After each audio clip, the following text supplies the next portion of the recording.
Now, if he is found guilty, Sheldon Chase could get life in prison and a $250,000 fine for each count of murder. After 2 days of soggy conditions, flooding is being seen across the region. Democratic strategist Barrett Kaiser says we'll still see campaign ads on TV and in the paper, and we might even have someone knock on our door. We are broadcasting live from Skyview High School, where they are packing the place in pink. With control of the U.S. Senate up for grabs this year, the race for Montana's Senate seat is turning out to be a brawl between two heavyweight candidates. There is a real sense of pride and accomplishment here. This is this unit's first deployment. The FBI investigated several tips in the case, everything from underground baby trafficking rings to the Mexican mafia. But in the end, it was this auto body shop in downtown Billings that solved the mystery of what happened to the Little Lights. Right, and in the spirit of the PBR, y'all come back now, you hear? It was a heart-wrenching day for dozens of people who lost their horse in a morning fire. 19 horses died in a stable fire on 70th Street West. These horses were more than just pets. They were elite athletes that have been bred for shows and worked with for years. Little remains of the High Plains stables, but the community of riders who call that barn home will live on. It's just a happy place, you know, and now it's just in ruins. It's devastated. Martha McDowell owns High Plains Stables. 2 of her horses died in a Monday morning fire, and she is not alone in her loss. My horse died in that fire.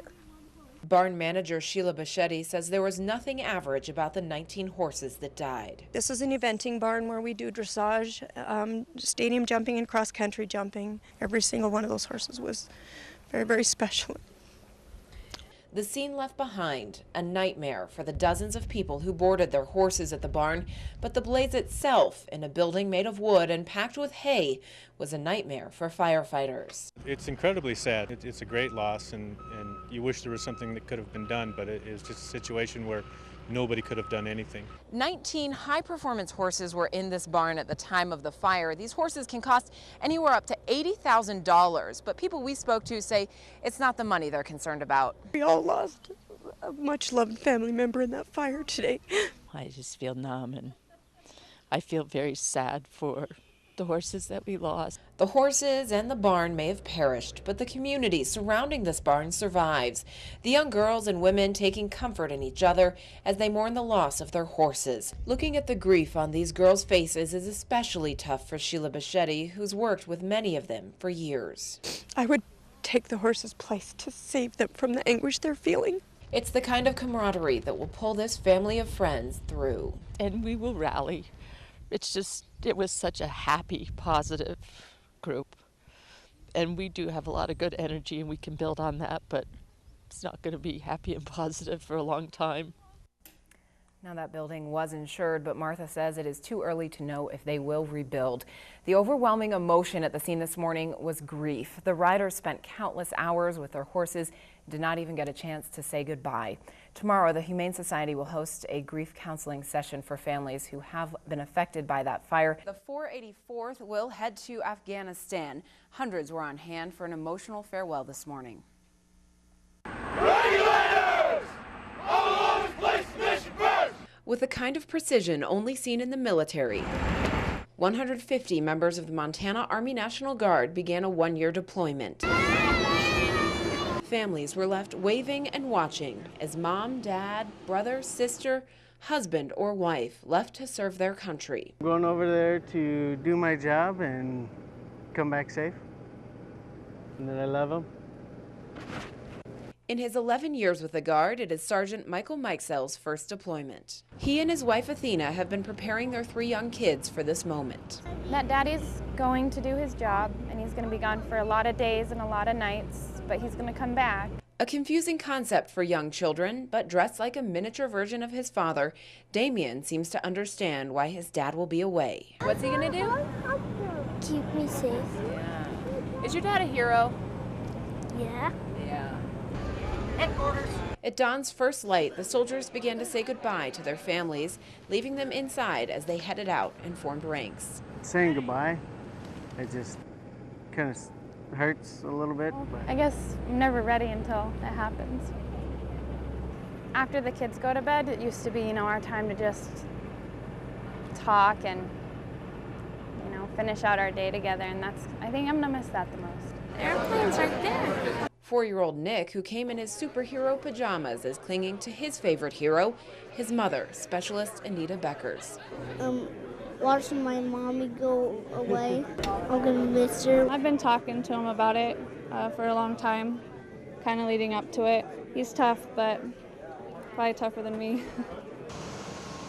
As the plane taxis down the runway, those left behind are not alone. I think the thing I've learned the most just in the past month is that, you know, it's a family. It's not just us. You know, everybody here is going through it, and, you know, we can use each other to get through this. Now the government says U.S. combat troops will be out of Afghanistan by the end of 2014. Thanks so much for being with us. I'm Sarah Gravlee. Color 8's Chelsea Rabideau was in the courtroom today. She has more now. Billings City Council members will also meet tonight. They'll decide the fate of medical marijuana within city limits. The City Council will vote on 2 ordinances involving medical marijuana. They say they expect to continue the moratorium that prohibits medical marijuana storefronts within city limits. The council will also decide how medical marijuana storefronts will be defined. Councilman Vince Rugemer says the city could be faced with legal action if the Montana Supreme Court votes to approve the sale of medical marijuana at a later date.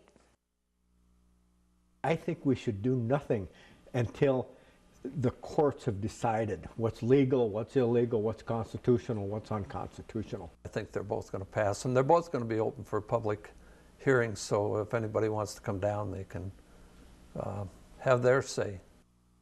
That city council meeting kicks off tonight at 6:30 on the 2nd floor of City Hall. As you heard, public comment is allowed before the 2 votes will be taken. Well, another beautiful fall day outside today. A few showers right now, though. Much cooler weather is heading our way. In fact, it might even be time to bring those plants inside. That's right, Sarah. All right, Kristen, thanks a lot. Plants across the region are thanking you tonight. Nebraska's governor could put a stop to the Keystone XL pipeline. He announced today he will call a special legislative session to consider challenging the planned route of the massive transnational oil pipeline. The federal government is expected to decide whether to approve the $7 billion project by year's end. The line would run through northeast Montana. Pipeline opponents sought the special session as a way of stopping construction of the pipeline. Supporters say the line would reduce U.S. dependence on Middle Eastern oil, while environmental groups say a spill could cause an ecological disaster. The recall affects more than 250,000 motorcycles in the U.S. alone. Lots of them right here in Big Sky Country. Well, just ahead, have you been to the Master Lube lately? An unlikely place to find technicians decked out in pink. And if you have any time off this week, I would recommend a drive. It is just beautiful out there. Bushes, trees, grasses, everything's looking great. Yeah, just around Billings, beautiful trees.